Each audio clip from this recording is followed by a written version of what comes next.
Brought to you by TechnoSpark 20 series smartphones.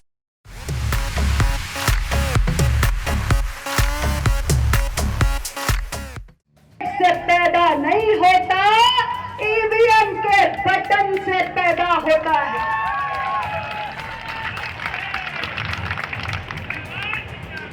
तो ऐसे स्वघोषित राजाओं को जिन्हें लगता है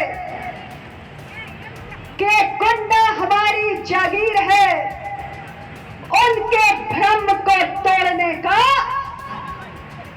अब आपके पास एक बहुत बड़ा सुनहरा अवसर आ चुका है।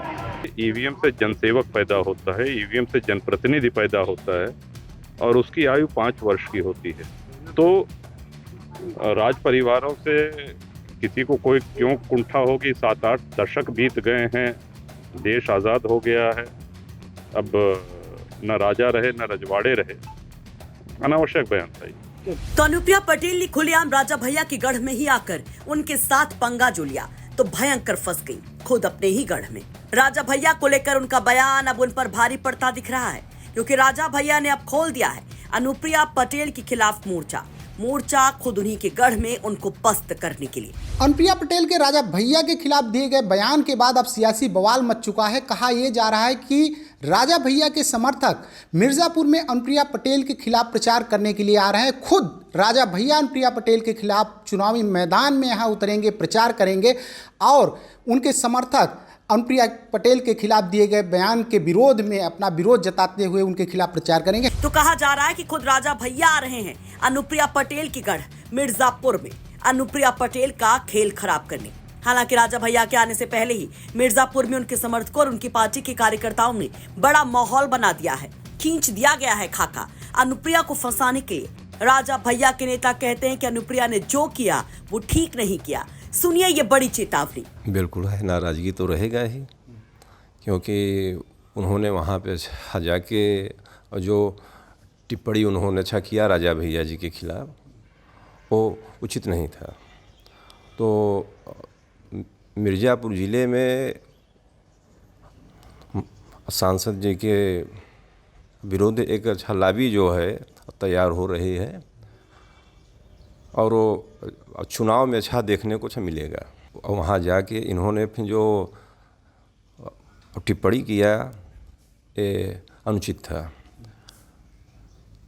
ईवीएम से कोई नहीं पैदा होता, जितने भी लोग आते हैं सब अपने माता जी की कोख से ही जन्म लेते हैं। ईवीएम से तो नेता लोग पैदा होते हैं। तो ये तो अनुप्रिया पटेल जी ने गलत जो है वहाँ पे टिप्पणी किया और उसका विरोध हम लोग करेंगे यहाँ पे ज़िले में। कैसे विरोध करेंगे, क्या रणनीति बन रही है आप लोगों की? अब जब आ जाएंगे माननीय हमारे, तो फिर जो उनका आदेश होगा और उसका पालन होगा। तो सुना आपने, मिर्जापुर में राजा भैया की पार्टी के नेता कहते हैं कि पूरी लॉबी तैयार हो चुकी है अनुप्रिया पटेल के खिलाफ। पहुंच चुके राजा भैया के बड़े समर्थक कुंडा से। अब कैसे राजा भैया बिगाड़ सकते हैं अनुप्रिया के समीकरण को, जरा इसे भी समझिए। मिर्जापुर में ठाकुर वोटर्स करीब 80,000 से 1 लाख बताए जाते हैं और ये वोटर बीजेपी के साथ रहा और गठबंधन की वजह से अनुप्रिया पटेल के लिए वोट करता रहा। तो कुर्मी और ये वोट बैंक अनुप्रिया की जीत की नींव रहा है। ऐसे में कहा जा रहा है कि इस नींव को हिलाने में राजा भैया लग गए हैं। वहीं पहले से बीजेपी से ठाकुरों की नाराजगी का मुद्दा है और ऐसे में राजा भैया का खेल क्या वाकई अनुप्रिया पटेल को फंसा जाएगा, उस पर आप अपनी राय जरूर रखिए। और राजा भैया से पंगा लेना कितना पड़ेगा भारी, इस पर भी कमेंट बॉक्स में अपनी बात कहिए। वैसे अनुप्रिया पटेल का वो पूरा बयान भी सुनिए जो उन्होंने 2-3 दिन पहले कौशाम्बी में बीजेपी उम्मीदवार विनोद सोनकर के लिए चुनावी प्रचार के दौरान दिया था, जिस पर इतना हंगामा है। से पैदा नहीं होता, ईवीएम के बटन से पैदा होता है।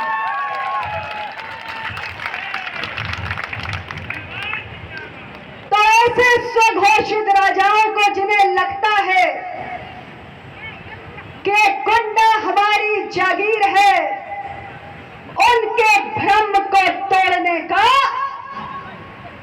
अब आपके पास एक बहुत बड़ा सुनहरा अवसर आ चुका है।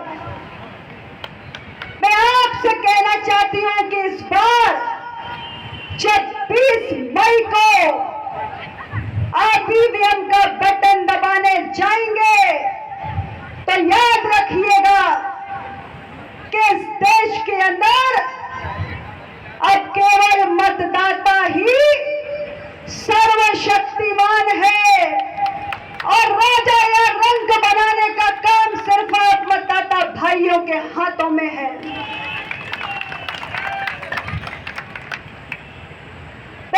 सब लोगों से कहना चाहती हूं,